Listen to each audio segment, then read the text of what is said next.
माझे जिवलग मित्र, साथीदार कैलासवासी श्रीरामजी भट राजूरकर यांचं दुःखद निधन झालेलं मला काल समजलं.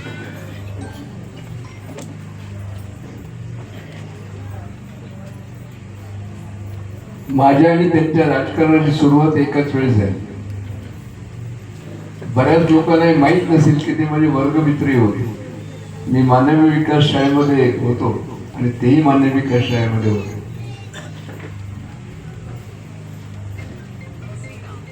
आमचे नेते स्वर्गीय शंकरराव चव्हाण साहेब यांच्या मार्गदर्शनाखाली माझी आणि श्रीराम पाटलांची राजकीय कारकीर्द सुरू झाली. पूर्वीच्या वक्त्यांनी जसं वर्णन केलं, अतिशय शांत स्वभाव. श्रीराम पाटील आझाद शत्रू म्हटलं तरी चालते. त्यांचा कोणी शत्रू नव्हता, कुणाशी त्यांची बैर नव्हतं. अतिशय मनमिळाव स्वभावाचे होते. सरपंच पदापासून तर जिल्हा परिषदच्या अध्यक्ष पदापर्यंत त्यांनी या जिल्ह्यामध्ये काम केलं. जसं आता पूर्वीच्या वक्त्यांनी सांगितलं की सुरुवातीच्या काळामध्ये मुखेड तालुक्यामध्ये रस्त्यांची फार मोठी अडचण होती. त्यांनी जिल्हा परिषदचा अध्यक्ष असतेवेळेस ह्या भागामधले मोठ्या प्रमाणात रस्ते केले आणि नांदेड जिल्ह्यामधला जो पहिला कोल्हापूर बंदर आहे, आपल्या बऱ्याच लोकांना माहित नसेल, माझ्या आग्रहाखातर पातळगंगेवर पहिला कोल्हापूर बंदर झाला.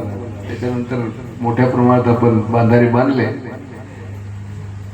आणि कोल्हापूर बंधारा जो पातळगंगेवर झाला तो ब्रिज कम बांधारा आहे. ह्या भागामध्ये लेडी नदीला क्रॉस करण्यासाठी पूर्वी कोणताही पूल नव्हता, नंतर झाला मोठा पूल.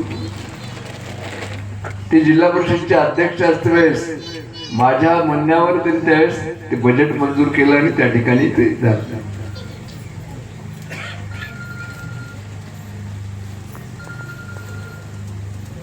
जिल्हा काँग्रेसचे अध्यक्ष राहिले.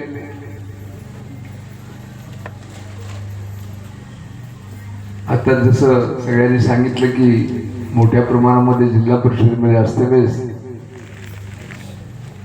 बऱ्याच लोकांना नोकरीची संधी उपलब्ध करून दिली.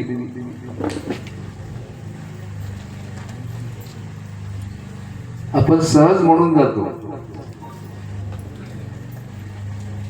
की जन्म आणि मृत्यू एकाच नाण्याच्या दोन बाजू आहेत.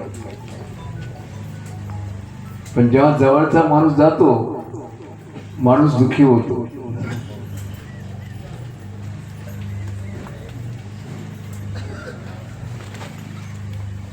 बऱ्याच वेळा तुम्ही एखाद्या मोठ्या पदावर गेल्यानंतर खूप मोठ्या प्रमाणात तुम्हाला लोक भेटायला येतात, तुम्हाला तुमच्या सत्काराला येतात. पण माणूस जीवन कसा जगला, त्याच्या अंत्यविधीला किती लोक होते त्यावर आहे. मी तुम्हाला सांगतो, आज तुम्हाला कुणालाही श्रीराम पाटील काही देऊ शकत नाही. देऊ शकतात का त्यांच्याजवळ? नाही. तुम्ही का आलात?